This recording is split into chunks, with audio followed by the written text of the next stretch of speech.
Merci, Monsieur le Président. Bon, c'est un beau débat que nous avons eu aujourd'hui. C'est un débat sur un sujet sérieux.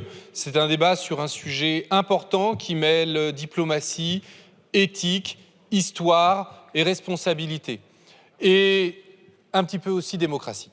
Et malheureusement, alors que nous aurions souhaité pouvoir voter pleinement ce texte qui fait en effet un pas important pour notre République, eh bien, aujourd'hui, au vu de la position du gouvernement, nous ne pouvons pas le voter. Ce texte, aujourd'hui, dépossède totalement les parlementaires, l'Assemblée nationale, de tous ses pouvoirs sur nos collections nationales, et cela pourrait être un précédent regrettable.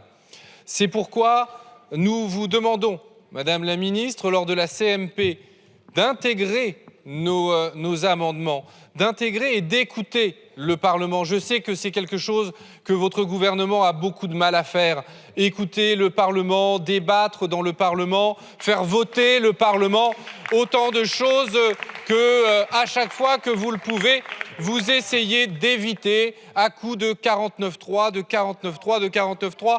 Encore tout à l'heure, un 17e 49.3, alors même que la Première ministre n'est même pas dans le pays et qu'elle nous délègue son ministre chargé des relations avec le Parlement. Et Madame la Ministre, vous n'avez rien fait d'autre pendant ce débat que de faire semblant de ne pas comprendre ce que nous vous disions, pas nous seulement, la France insoumise, mais également les collègues du groupe GDR, les collègues de Liot, Madame Genevard pour les Républicains. Nous ne souhaitons pas, vous avez voté contre notre amendement, nous ne souhaitons pas ralentir la restitution. Nous souhaitons que le Parlement puisse émettre un vote. Et c'est aussi un signe de respect vis-à-vis des États demandeurs que notre Parlement se prononce.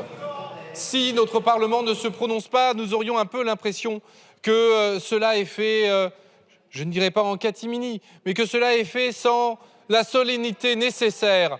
Nous avons besoin de ce vote. Nous avons besoin de ce vote tant pour assumer notre responsabilité historique que pour tous les aspects démocratiques qu'il y a derrière cela, et en aucun cas faire voter les parlements, cela ferait retarder la restitution.